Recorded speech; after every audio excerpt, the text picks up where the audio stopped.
Assalamualaikum warahmatullahi wabarakatuh. Berjumpa kembali dengan saya Pak Iko dalam video Merdeka Mengajar.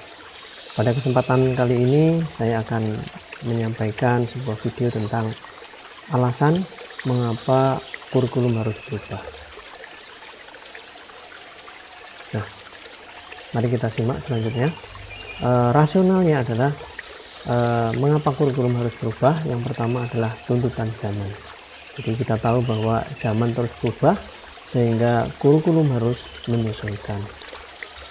Kemudian rentetan berikutnya, karena tuntutan zaman itu menuntut juga kepada murid ya.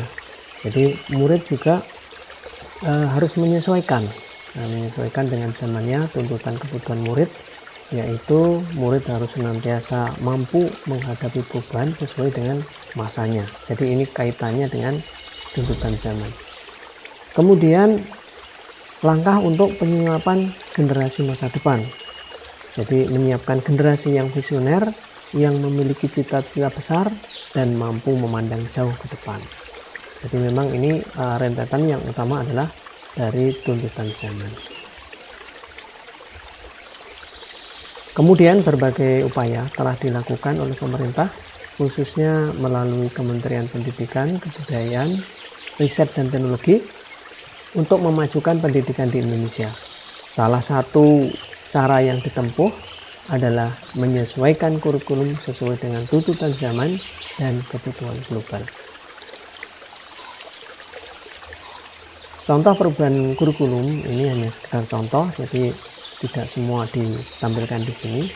Contoh misalnya adalah kurikulum tahun 75, kemudian kurikulum 84 sebagai penyempurnaan kurikulum yang sebelumnya, kemudian kurikulum 1994 dan suplemen tahun 1999, kemudian ada lagi kurikulum 2004 yang dikenal dengan kurikulum KVK, kemudian kurikulum 2013, dan yang sekarang adalah kurikulum Merdeka.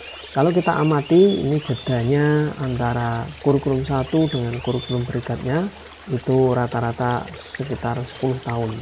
Itu saya kira sudah cukup pemerintah kita memberikan perubahan di dalam kurikulum yang digunakan.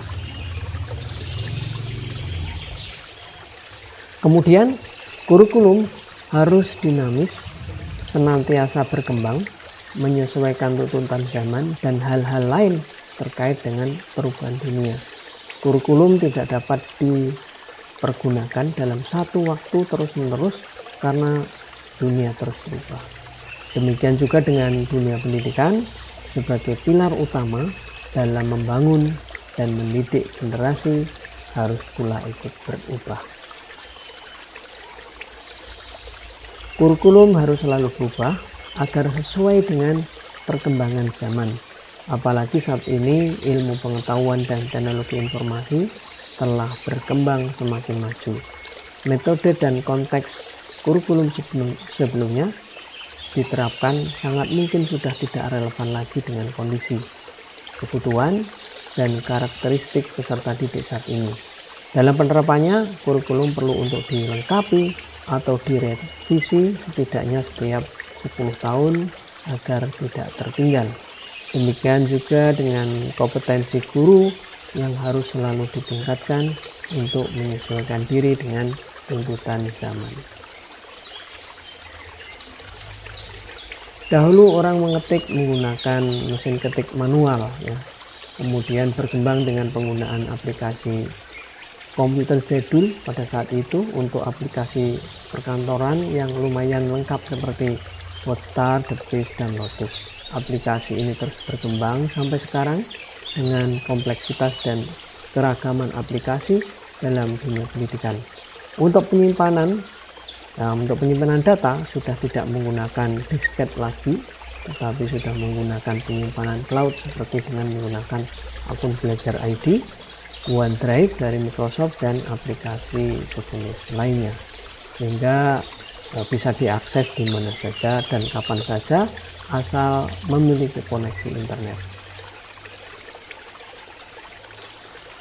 Kemudian Selain kurikulum juga harus bisa memenuhi kebutuhan belajar peserta didik dan dapat menyiapkan generasi bangsa untuk masa yang akan datang sebagai generasi yang visioner, yang memiliki cita-cita besar dan mampu memandang jauh ke depan. Terima kasih sudah menonton. Assalamualaikum warahmatullahi wabarakatuh.